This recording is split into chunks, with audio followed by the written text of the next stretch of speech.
Hi, I'm Emma and I'll show you how you can use Ecochain dataset information to select a representative dataset. You probably have experienced how difficult it can be to find a representative dataset for what you're trying to model. And actually knowing the right way to interpret the dataset information can help you do that and make that process a little bit less painful. And it can also help you make less dataset selection mistakes. So let's look how that works in Ecochain Mobius. So I'm going to use this t-shirt that I've already modeled before. So this t-shirt right here, I've already created the inventory and now it's time to add some impact. So let's start with the woven cotton fabric that we have here. So today we're just going to go into the information that we have. So let's search for woven cotton because that's what we are looking for, and this already narrows down our search results a lot, so we only have 11 options left. But how do we choose the right one? The first element we have to go into is the dataset name. So generally speaking, dataset names usually exist out of 3 parts. So the first part of the dataset name, for example, textile production, cotton weaving, is the process that the product in the dataset is going through. So in this case, that would be cotton weaving. And this gives you a lot of information about the technology that's being used, because often products can be produced in different ways. So it's good to look at the first part of the dataset name to make sure you're choosing something that's representative. Then the second part of the dataset name, in this situation, textile woven cotton, is the dataset product. So the product that is originating from the process in the first part. You might not realize it, but a lot of processes have multiple products that come out of these processes. So it's really important to check not only the process, but also the product that is coming out of that process, because each product that comes out of a certain process has a different impact. So even though you might get the process right, you still might not end up with the right impact. Then finally, we have this cutoff U part of the name. And this is confusing for many people. Essentially what you need to know, this is the name of the model of Ecochain that we use. So Ecochain uses different system models for their databases. The cutoff per unit process model is the most standard model. So this is also the only model of Ecochain that we have in our software.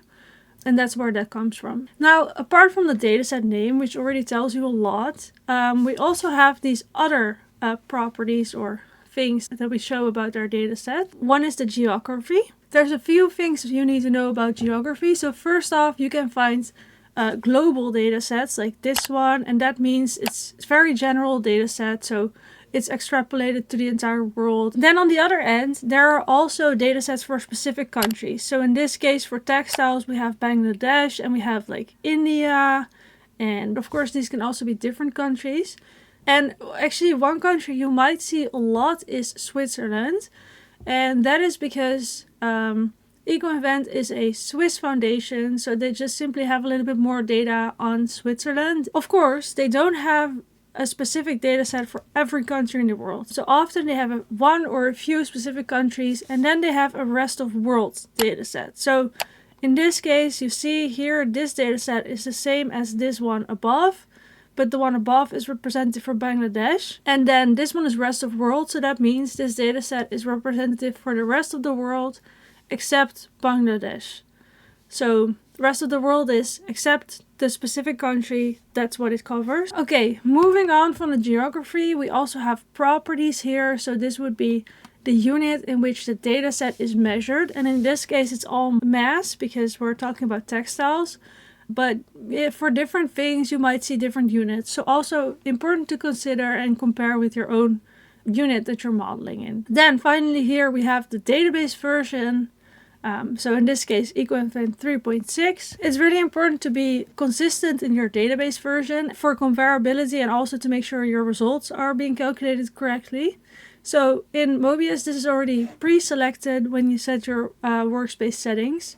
So you'll only get the databases by default that match with your workspace settings. Let's go back to our case and see what the best dataset for us is. So Let's say that we know that this cotton is being produced in Bangladesh. So if we scroll through these results, we see that this one is a way to produce this product.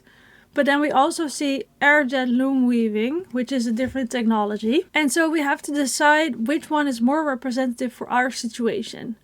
To get a little bit more information, what we can do is click on compare datasets here.